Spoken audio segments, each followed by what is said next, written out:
Amém. Amém. Na última reflexão eu falei sobre os primeiros versículos, dando continuidade ao pensamento de Paulo, lá quando ele disse para Timóteo: cuide de ti mesmo, cuide de você, cuide da tua vida, tanto física, emocional, espiritual, cuide de você. Essa responsabilidade que nós temos de cuidar de cada um de nós. E aqui eu citei como Jesus enfrentou aquela situação de tentação, de deserto, uma situação muito difícil na vida dele, já no início do seu ministério, e como Jesus conseguiu vencer essa situação, porque Jesus estava preparado. E estamos falando da humanidade de Cristo ali, né, de como Jesus então superou toda a adversidade, porque Jesus cuidava de si mesmo, e a Bíblia nos ensina isso, a cada um de nós cuidar de si mesmo. E agora, nesse texto, a partir do verso 14, Lucas 4, 14, eu leio e diz assim: Jesus voltou para a Galiléia no poder do Espírito, e por toda aquela região se espalhou a sua fama. Ou seja, Jesus, depois de ter vencido as tentações lá no deserto, passado pelo deserto, agora ele volta para a Galiléia. Verso 15 diz: ensinava nas sinagogas e todos o elogiavam. Ele foi a Nazaré, onde havia sido criado, e no dia de sábado entrou na sinagoga, como era seu costume. E levantou-se para ler. Foi-lhe entregue o livro do profeta Isaías. Abriu-o e encontrou o lugar onde está escrito: o Espírito do Senhor está sobre mim, porque ele me ungiu para pregar boas novas aos pobres. Ele me enviou para proclamar liberdade aos presos e recuperação da vista aos cegos, para libertar os oprimidos e proclamar o ano da graça do Senhor. Então ele fechou o livro, devolveu-o ao assistente e assentou-se. Na sinagoga todos tinham os olhos fitos nele, e ele começou a dizer-lhes: hoje se cumpriu a escritura que vocês acabaram de ouvir. Esse é um texto que para mim, vou mencionar agora daqui a pouco, é um texto também claro, referindo-se a Jesus, né? Mas ao mesmo tempo é um texto para mim que ele me simplifica para mim a missão que eu tenho neste mundo como discípulo de Jesus, né? E talvez você um dia tenha se perguntado: qual é o meu ministério? O que eu tenho que fazer na igreja, na obra de Deus? Está aqui: seguir as pisaduras de Jesus, seguir o ministério de Jesus, né? Ou seja, aqueles que tocam, aqueles que trabalham na recepção, ou com crianças, ou na célula, você tem que fazer aquilo que Jesus fez. Parece simples. Nós não conseguimos fazer o que ele fez, mas podemos fazer em nome dele, no poder dele, na graça dele, continuar o ministério de Jesus. Então, qual é o meu ministério? O que Jesus quer que eu faça, né? Eu entendo que, sem dúvida, o meu ministério é o mesmo de Jesus. E nós vamos ver isso nesse texto que nós lemos, né? Ou seja, nós devemos dar continuidade ao trabalho que Jesus iniciou. O texto que lemos, tanto lá já no capítulo, nos versículos anteriores, né, e quando a gente olha o Evangelho, nós vamos ver que o mesmo Espírito que o mesmo Espírito que gerou Jesus no ventre de Maria, que desceu sobre ele no Jordão, no batismo, né, que criou ele, Jesus, pelo deserto, e ele triunfou sobre o diabo, agora vai revestir Jesus para o ministério. O mesmo Espírito, né? Ao mesmo tempo, o Espírito que levou Jesus para o isolamento no deserto, agora traz Jesus para a multidão, para a comunhão. Depois que Jesus então vence o maligno ali, sobre a influência do Espírito Santo, vencendo os ataques do diabo, agora ele começa. Primeiro Jesus age na defensiva ali, se defendendo contra os ataques do diabo. Agora nós vamos ver, a partir de agora, Jesus agindo na ofensiva, anunciando o Evangelho, enfrentando, expulsando o demônio. Jesus agora vai para o ataque. Antes ele estava na defesa ali, né, vencendo as tentações durante 40 dias. E agora Jesus vai realizar milagres, pregações, onde pessoas serão libertas do poder das trevas. Jesus viveu aqui na terra, e nós vamos ver, como citei antes, sobre a presença do Pai, na comunhão com o Pai, na comunhão com o Espírito Santo, e executou a sua missão nesse sentido, a Trindade agindo. Agora é interessante nós olharmos nessa transição da vinda de Jesus do deserto para ele ir para a sinagoga. Dele escolher estrategicamente ir para Galiléia e para Nazaré, né? A cidade dele. Então o texto, o verso 15 e 16 diz que ele ensinava na sinagoga e todos o elogiavam. Ele foi a Nazaré, onde havia sido criado, e no dia de sábado entrou na sinagoga, como era seu costume, e levantou-se para ler. Alguns detalhes interessantes, né? Jesus já estava sendo famoso, as pessoas já falavam dele, agora ele volta para a terra dele. E as pessoas, o texto vai dizer que as pessoas já sabiam dele, né? E agora ele vai para na sinagoga, como era costume, diz o texto, costume de Jesus ir lá. E nós vamos ver nos relatos dos evangelhos de como Jesus ele os ensinava nas sinagogas, né? Na Galiléia. Mas lembramos que havia um templo só, mas a lei dizia que olhando o Antigo Testamento, né, onde houvesse 10 famílias judias, ali devia haver uma sinagoga naquela cidade. Então havia muitas sinagogas, e Jesus usava a sinagoga para ensinar a palavra, né? E muitas vezes a gente vê ele fazendo isso no sábado, que é a ocasião.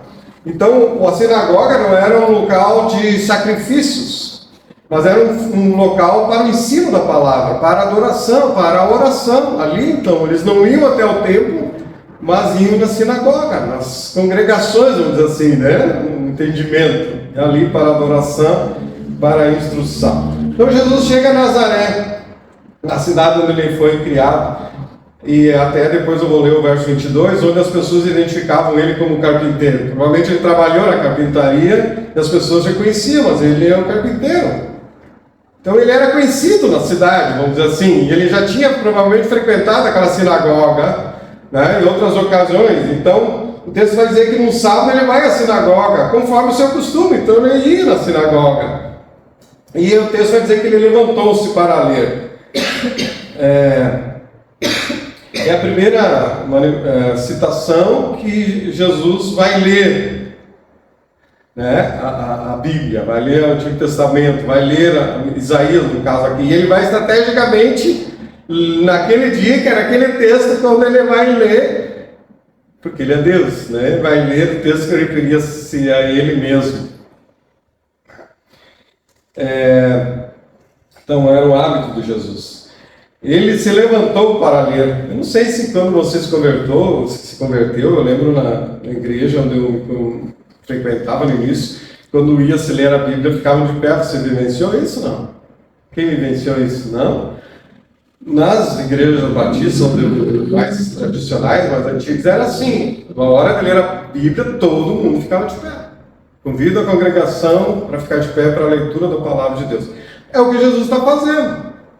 Né? E depois ele vai se assentar. Então havia uma reverência à palavra de Deus. Era um momento muito especial, muito sério. Então Jesus lê, ele vai citar, e provavelmente depois ele vai explicar ainda o texto, né? Depois dele fazer aquela expressão quando diz que o texto se referia a ele. Diz na tradição que na sinagoga 7 pessoas, eram 7 leitores, todos os sábados, 7 pessoas liam. O primeiro era um sacerdote, o segundo era um levita, e os outros 5 eram israelitas daquela sinagoga, pessoas escolhidas para ler. E nós vamos ver Jesus frequentemente pregando, mas nunca lendo. É o único texto que fala dele estar lendo, então, né? Jesus lê o livro de Isaías 61, verso 1 e 2, e em seguida ele afirma: hoje se cumpriu a escritura que vocês acabaram de ouvir. Ninguém teria condições de dizer isso, né? E Jesus aqui ele está se dizendo publicamente: eu sou o Messias.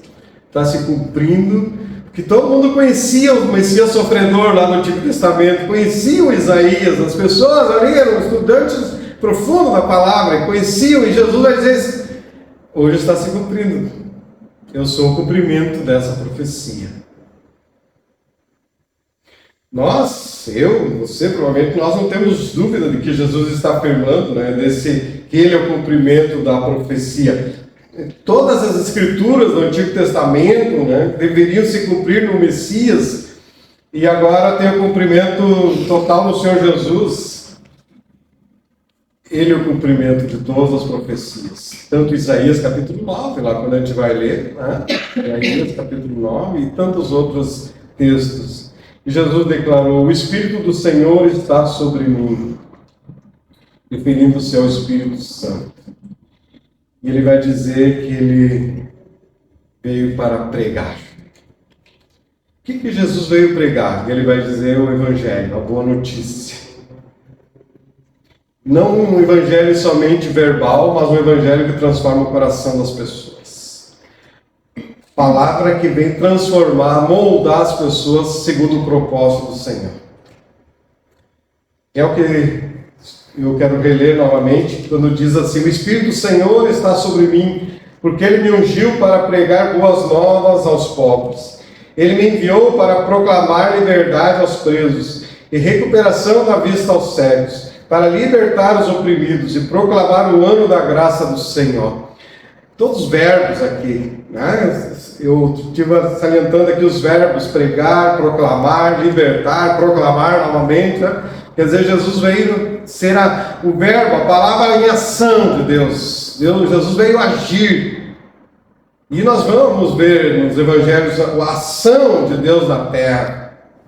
Então esse versículo, esse texto aqui de Isaías, representa um relato completo da missão de Cristo e da obra que Ele veio realizar no mundo. Está aqui resumidamente. E se eu pego esse texto e vou lá para Mateus 28, 19 e 20, você vai ver que Jesus está mandando eu fazer essa mesma missão, de ir pregar o Evangelho por toda a terra, ensinar as pessoas, batizar elas. Ou seja, a minha missão continua sendo a missão de Jesus. Por sermos filhos de Deus, o ministério de Cristo continua através de nós. Você e eu, nós recebemos o Espírito Santo. E agora nós temos essa missão de desenvolver o ministério de Jesus. Agora o Espírito Santo é muito... Ele age como ele quer, né? Ontem eu saí com a Fiona, nós estamos com a nossa cachorrinha agora é nossa. Tem alguns meses que ela é da Gemima, alguns meses ela é nossa. E aí eu saí com ela para fazer a necessidade dela no pátio lá e fui visitado pelo Espírito Santo na caminhada, né? Então o Espírito Santo, você pode experimentar a presença do Espírito Santo. E ele se manifesta na gente quando a gente menos espera. Eu lá passeando com ela e tive uma presença tão grande do Espírito Santo, comecei a orar e clamar a Deus. Então a gente tem que estar aberto ao toque do Espírito Santo. Aqui nós vemos Jesus está revelando a preciosidade da presença do Espírito Santo na nossa vida. Não significa que tu tem que estar todos os dias tomado de emoção, né, e tal, mas há momentos especiais que o Senhor vem dizer: olha, eu estou contigo. Vem e toca no teu coração. E é tão precioso isso na nossa vida, né? Tão precioso o toque do Espírito Santo. Então, o meu ministério, a minha missão, a tua, é dar continuidade à obra de Cristo. Mas você diz: mas eu não sei pregar. Mas não é o pregar de estar no púlpito, né? Mas você, aquilo que você pode fazer no reino de Deus, no ministério, na obra de Deus, usa para anunciar as boas novas, usa para libertar as pessoas, usa para ajudar as pessoas a cair a cegueira dos seus olhos. É isso que Jesus, Ele que faz, né? É Jesus que liberta. Nós anunciamos que Ele liberta. Nós não temos condições de libertar ninguém, mas nós sabemos quem pode. Nós sabemos quem pode. Jesus fez a obra principal que nenhum de nós poderá fazer, que é morrer na cruz para salvar a humanidade. Não vamos. Ele é o nosso Salvador. Mas nós temos a missão de anunciar que Ele é o nosso Salvador, que Ele é o Salvador da humanidade. O teu ministério é em nome de Cristo. Você não age em teu nome, não age em nome da igreja. Eu estou aqui em nome da Aliança Bíblica, não.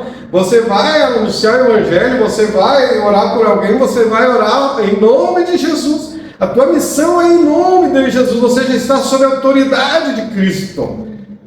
Você está no poder dado por Cristo, pelo Espírito Santo. É a autoridade, o poder dado por Ele. Você é só um instrumento do Senhor, mas glória a Deus que Ele pode nos usar. E de fato, o nosso ministério é para a glória dEle. É para a glória dEle. Então qual é o teu ministério? O ministério de Cristo. É o teu ministério, dar continuidade ao ministério. Ele está em você. Gente, a gente precisa lembrar, de repente, todos os dias, eu sou a casa de Deus. Tem uma música que fala sobre isso, né? Eu sou a casa de Deus. Deus Pai, Deus Filho, Deus Espírito Santo habitam em mim. Eles estão em mim. O Criador de todos os universos, todas as maravilhas que existem, Ele mora em mim. Que preciosidade isso. Cristo quer realizar o ministério dele através de você. Através de você. Aquele que crê nele faria obras maiores do que ele. Esse dia a Cândida estava lembrando na selva, né, esse texto. Jesus vai fazer muito mais porque há muito mais discípulos. Nós não vamos fazer obras maiores do que Jesus. Não tem como. Nós não vamos realizar. Mas a quantidade de obra é muito maior do que quando ele esteve na terra. Isso sim. Por causa da multidão de discípulos que vão fazendo a obra. E vai acontecendo. Cristo realiza o seu ministério através de mim e de você. Resumidamente, olhando para o texto, nosso ministério, o ministério de Cristo, começou em Cristo e continua através de nós, Cristo através de nós, é continuar pregando as boas novas aos pobres. Pregar essa boa notícia às pessoas. E não é só entregar um folheto, que Deus me ajude a ir mais além. Né? É nós podermos discipular as pessoas. Aquela pessoa que entrega sua vida a Jesus, e a gente vai cumprir minha missão. Evangelizei. Começou a missão daquela pessoa, agora você vai ensinar. Jesus lá em Mateus 28 vai dizer: ide pregar o evangelho ensinando todas as coisas. Quer dizer, veio o processo de ensinar as pessoas, de tirar o mundo do coração delas para que agora haja o mundo de Deus na vida delas, né? Levar a palavra do Senhor, proclamar liberdade aos presos. Outra versão diz cativos. Cativo é aquela pessoa que não pode libertar a si mesma, ela precisa de outro que a liberte. As pessoas estão cativas. Jesus veio libertar as pessoas, né, da escravidão espiritual, a pior escravidão. Dia após dia a gente ouve no noticiário, aqui no Rio Grande do Sul, pessoas que são encontradas, trabalhadores análogos à escravidão. Pessoas que precisam de alguém que vai lá libertar elas porque elas não conseguem. Vocês já viram isso? A pessoa, esse dia libertaram alguns lá que eles ganhavam R$200 por mês. Só que para eles comer, para eles vestir, eles tinham que comprar do proprietário, né? Então eles nunca conseguiam pagar a dívida. Então precisou ir alguém lá libertar eles. É isso, a nossa dívida perante Deus é impagável. Jesus precisou vir pagar a dívida por nós. E nós não conseguiríamos. Estávamos cativos, prisioneiros. E conhecemos a verdade. E a verdade nos libertou. Glória a Deus. Fomos libertos por Cristo para sermos de Cristo. Jesus também vai dizer recuperar a vista dos cegos. Jesus não apenas curou a visão, restaurou a visão de pessoas cegas. E isso já é notório, né? Notável, maravilhoso. Recuperar a visão de alguém que não enxergava. Isso já é admirável. Mas Jesus vai abrir os olhos dos cegos espirituais para que, quando a pessoa de cega dos olhos físicos, pensa, uma pessoa que nunca enxergou, não é? Totalmente. E ela consegue enxergar. Agora a pessoa que consegue ver as maravilhas de Deus. Há pessoas que têm uma visão plena nesse mundo, mas não têm a visão do reino de Deus, das coisas espirituais. E ela continua cega. Continua cega.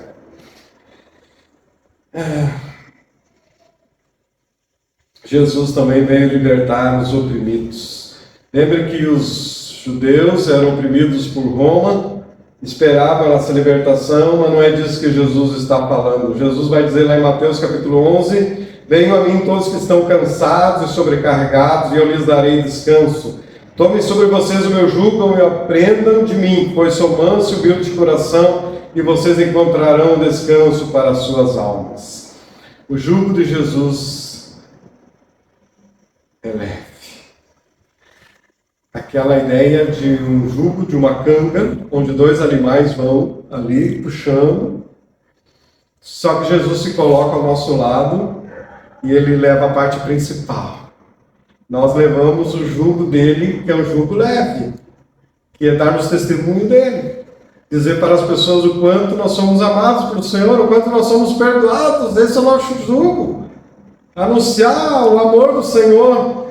Mas o jugo do nosso pecado, o peso do nosso pecado, Jesus levou tudo. Levou tudo. E nos dá esse jugo, esse fardo leve de sermos cristãos nesse mundo. E por fim, Jesus disse que ele veio proclamar o ano da graça do Senhor. O ano aceitável era o ano do jubileu, registrado lá em Levítico 25, em que de tempo em tempo os escravos eram libertos, as dívidas eram perdoadas, as terras eram devolvidas para as pessoas. Elas tinham vendido essa terra, mas chegava um tempo para elas não ficarem totalmente pobres. Depois de um tempo devolvia-se a terra para elas. Era uma equação social muito importante. É um tempo de restauração da vida das pessoas. Jesus está dizendo que ele veio trazer a restauração perfeita nas pessoas. A graça do Senhor, que dá salvação para nós. É o ano da graça do Senhor, é o momento das pessoas reconhecerem que começou uma nova aliança, um novo testamento, uma vida com Deus, que não depende mais da lei, não depende de nós, do que o Senhor fez, mas sim do que o Senhor fez por nós. Essa graça, esse favor de Deus. O ano da graça significa que chegou o tempo das pessoas aceitarem o Senhor. Jesus está dizendo: eu vim, agora chegou o tempo de vocês reconhecerem para o que eu vim. Ser o Salvador de vocês. Ser o Salvador, Jesus, de vocês. Verso 22 vai dizer que todos falavam bem dele, estavam admirados com as palavras de graça que saíam dos seus lábios. Mas perguntavam: não é este o filho de José? Estavam admirados com as palavras de Jesus. Mas a gente vai ver, eles não creram em Jesus. Ah, o discurso lindo! Que discurso maravilhoso desse homem! Mas não cremos nele. Jesus foi rejeitado, gente. Muitos não creram em Jesus. Nós não podemos deixar de pregar o Evangelho porque vamos rejeitar ou porque não vão crer. Jesus fez isso, ele pregou o Evangelho ali, as pessoas, o Evangelho encarnado na frente das pessoas, e eles não creram. Então não se admire que alguns não vão crer, mas nós não temos o poder de levar as pessoas a crer, nós temos a responsabilidade de pregar, de anunciar, de orar pelas pessoas para serem libertas, de sermos canal de bênção de Deus na vida das pessoas. E nunca se esqueça, olhando para esse texto, como que eu acredito, porque vai dizer lá em Gálatas também. Então, quando você estiver na sua casa, estiver na rua, estiver no trabalho, lembre-se disso: o Espírito do Senhor está sobre mim e Ele me ungiu. Amém. Você é ungido de Deus, não é o pastor ungido do Senhor, né? Como se diz para ele. Cada um de vocês é um ungido do Senhor. Onde você está sob a unção do Espírito Santo. O que você precisa é mais comunhão com o Espírito Santo, ter essa entrega de vida cada vez mais ao Espírito Santo. Em nome de Jesus, que eu e você possamos ter essa entrega. Amém. Em nome de Jesus, e cumprirmos o ministério de Cristo. Ele quer cumprir o seu ministério através de você. Em nome de Jesus. Amém. Senhor, nós queremos glorificar a Ti por essa palavra tão especial para mim, Senhor, que muitas vezes eu lembro dela, e é um encorajamento para mim, seja no ministério pastoral, seja no ministério de crente, de filho de Deus, porque eu não sou pastor o tempo todo, eu sou um filho de Deus o tempo todo. E aonde eu estou, eu sou um servo do Senhor, um filho de Deus que quer, ó Deus, dar bom testemunho. E eu te louvo porque o Teu Espírito está sobre mim, está sobre os meus irmãos, está, Senhor, nos guiando cada dia. Eu quero orar por nós, para que o Teu Espírito venha nos guiar a cada dia, em cada momento, que nós possamos cumprir o ministério que o Senhor nos deu, a missão que o Senhor nos deu, a obra que o Senhor nos deu, que é seguir a Jesus e dar bom testemunho de quem Jesus é para a salvação das pessoas. Unge-nos, ó Senhor, enche-nos com a Tua presença e usa-nos para a glória do Senhor e muitas vidas possam glorificar a Ti através do nosso testemunho. Amém. Amém.